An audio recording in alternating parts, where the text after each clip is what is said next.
FM News Talk 97.1. On demand audio.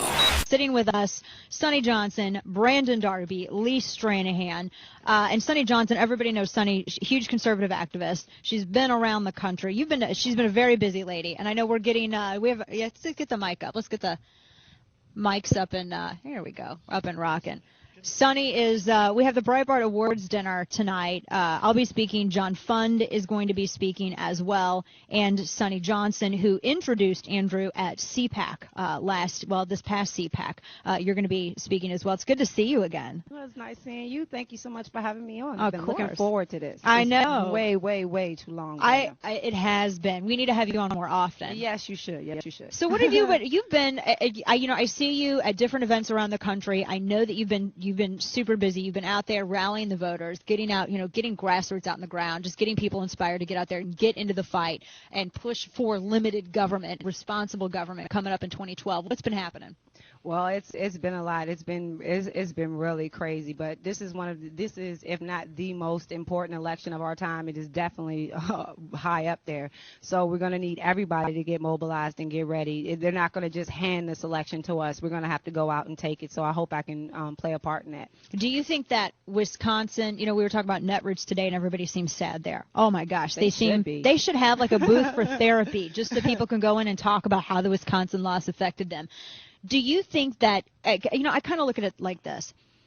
I don't think that the Democrats are going to win in November, but that is only if we ourselves don't mess up and cost us victory that if we keep on this trajectory, I think is ultimately ours. What are your thoughts on that? I mean, what do you see us needing to do in order to, because everyone's fighting over moderates and independents right now. What do we need to do? What does grassroots need to do? Do not get distracted. And I think that is the most important thing. The left will come after us to demonize. They will name call. They will do everything they can to get us distracted. And the most important thing that we can do is refuse to be distracted. Keep the issues on people's mind and make them really understand that their vote is their vote and not to be giving their vote to a group. This socialism thing that they're trying to push on it, they're using the same thing with the vote. Right. You have a vote.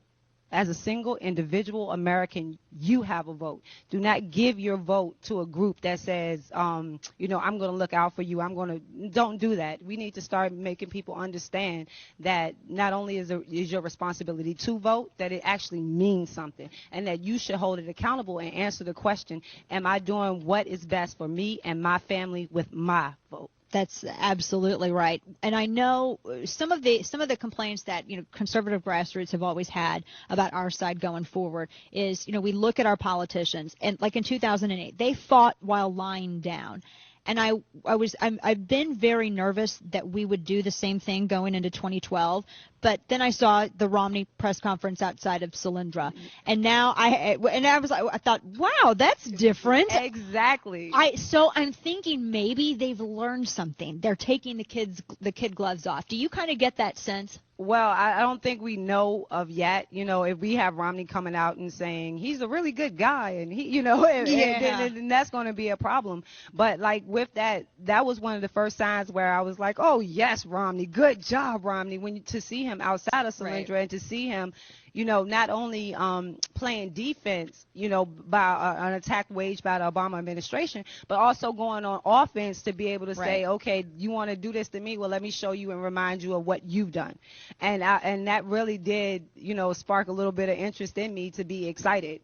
I'm more excited about the need to save our country, but it is so wonderful to actually be excited by the candidate as well. So hopefully Romney will keep that up. Yeah, hopefully he'll keep that up. Definitely. We have to have more of that because that immediately just took it really laser focused the attention on the loss of jobs that we see with this administration. Now, the president said today, everything's fine in the private sector. Sonnie, no, there's no problem. Everything's fine in the private sector. Well, then I would say this, and this should be, I wanted to hear the Obama administration come out and say this. Every single American who doesn't have a job, go look for one.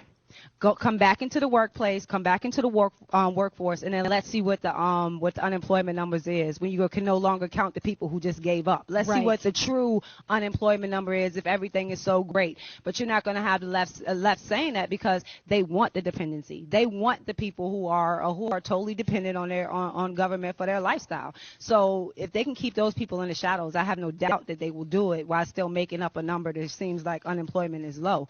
But like I said, the thing is to not be distracted. Right. You know what they're going to do. We know what their tactics are. We know what rule book they play with, the Saul Alinsky rule book. We know it. And it's time that if we lose this battle, it will be because we lost it. It won't be because they won it. It will be because we let them control the game. And I'm always saying we need to switch it. No longer playing checkers. We're starting to play chess now, and we're going to play better than they ever played it before. Amen to that. Sonnie Johnson, that was epic. Can we YouTube that? When we return, we're going to talk about those tactics. Lee Stranahan and Brandon Darby are going to join me.